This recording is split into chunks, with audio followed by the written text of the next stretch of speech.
TV7 Israel News is made possible thanks to your generous donations.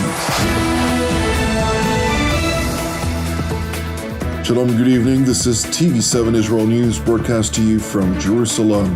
And in today's top stories, Jerusalem asserts its determination to deal a devastating blow to any terror entity or state actor seeking to harm Israel.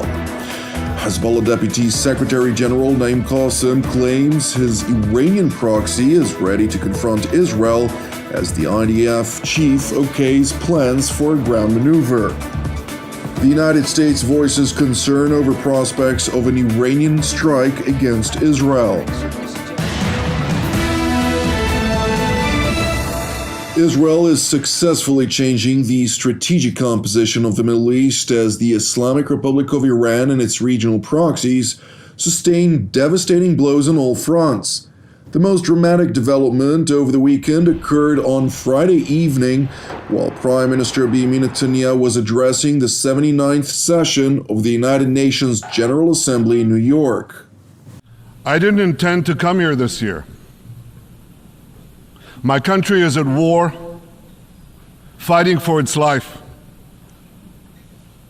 But after I heard the lies and slanders leveled at my country by many of the speakers at this podium, I decided to come here and set the record straight.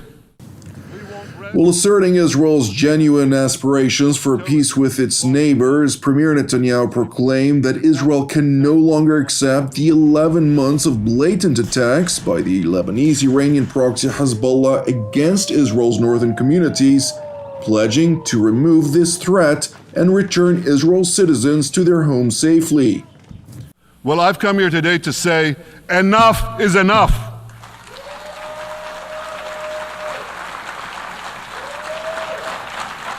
We won't rest until our citizens can return safely to their homes.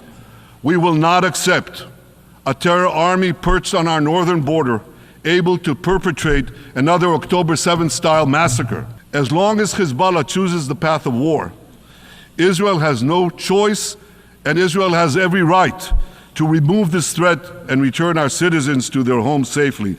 And that's exactly what we're doing. While delivering his speech, the IDF launched an operation as part of which dozens of Israeli aircraft targeted Hezbollah's headquarters in the Dahya neighborhood of Beirut, essentially wiping out the majority of Hezbollah's leadership, including no other than Hezbollah Secretary General Hassan Nasrallah. Shortly before Shabbat, we conducted a precise strike, eliminating Hezbollah's leader, Hassan Nasrallah. This took place in Hezbollah's underground headquarters in the heart of Beirut, along with other senior officials in the terrorist organization. IDF Chief of General Staff Lieutenant General Herzi Halevi, who concluded a situational assessment at Northern Command and the approval of offensive plans moving forward, further highlighted that the Israeli public should brace itself for difficult days ahead. I have just completed a situational assessment and approved plans in the Northern Command. Challenging days await us. The IDF is at peak readiness, both in defense and offense, across all fronts, and is prepared for what comes next. We are determined to continue destroying the Hezbollah terrorist organization and to keep fighting. We have more missions ahead on all fronts, destroying terrorist organizations and their capabilities, returning our hostages. The mission is constantly before our eyes, as well as the safe return of the residents in the north and south to their homes. General Halevi also seized the opportunity to highlight the fact that later this week, on Saturday, we will mark a year since the Islamist Hamas launched its heinous crimes upon Israel, declaring war by perpetrating a massacre, murdering over 1,200 mostly Israeli civilians, and kidnapping some 250 people, of whom 101, to include a 1-year-old toddler, his 4-year-old brother, and their mother, who hold dual Israeli-German nationality, remain in Hamas captivity to date. This week, the year comes to an end, a year where IDF commanders and soldiers fight bravely and work to put an end to the hardships of the past. The IDF stands with the bereaved families. We will continue to honor the path of the fallen. With the fighting spirit and resilience of the entire nation, the IDF will continue to safeguard our security.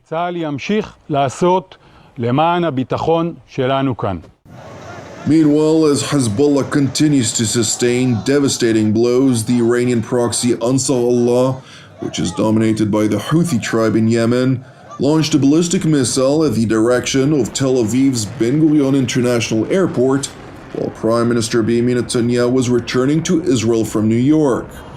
Thankfully, the incoming projectile was successfully intercepted by Israel's surface-to-air arrow system, causing no injuries or damage.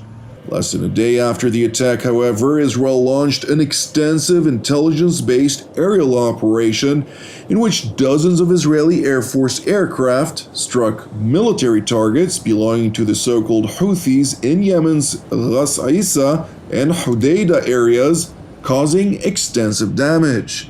Subsequently, during a visit at the Israeli Air Force headquarters, Defense Minister Yoav Gallant highlighted Jerusalem's determination to confront anyone who attacks Israel's sovereignty and citizens. The conclusion is clear. Whoever tries to attack us or to harm the citizens of Israel will pay a very heavy price. We mean it. And the screens that you see here, only a few can see. Nevertheless, the TV screens, the entire world views, and everyone understands clearly what the meaning is of attacking the state of Israel. We have no interest in widening the war. We have no interest in looking for additional fronts. However, if anyone attacks Israel, as was recently done by the Houthis by missiles, and throughout the entire war by UAVs, ballistic and cruise missiles, we will settle scores with whoever conducts such an action. We know how to do this in parallel to other things. On this day, the Air Force and the IDF also attacked in Lebanon and in Gaza, and also here, we showcased that we can operate in additional places. Meanwhile, Prime Minister Benjamin Netanyahu, in a televised address to the citizens of Israel, proclaimed Jerusalem's determination to alter the strategic composition of the Middle East, in which peace would once again prevail over Iran's belligerent schemes. We are at the height of a war on 7 fronts. We crushed Hamas in Gaza and we eliminated the majority of its commanders. We struck Hezbollah with force. We eliminated Nasrallah, and we are systemically eliminating Hezbollah's chain of command, including an additional elimination that we conducted today in Lebanon. In tandem, roughly an hour ago, the IDF struck the Houthi enemy in Yemen. Everyone can see the distance, everyone can see the targets, everyone sees the fire, and everyone can see the price that we exact from all those who attack us. As is written in the Bible, I pursued my enemies and overtook them. Earlier today, in an undisclosed location in Lebanon, Hezbollah's Deputy Secretary General Naim Qassem, in a first address since Hassan Nasrallah was eliminated, pledged to continue fighting Israel, irrespective of the devastating blows which they continue to absorb. Hezbollah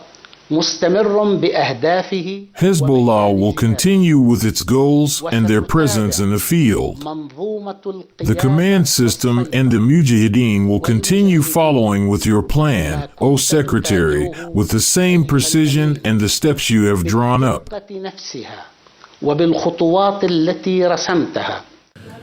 With reports of a looming ground maneuver into Lebanon, Qassem proclaimed further that Hezbollah is ready for any attack.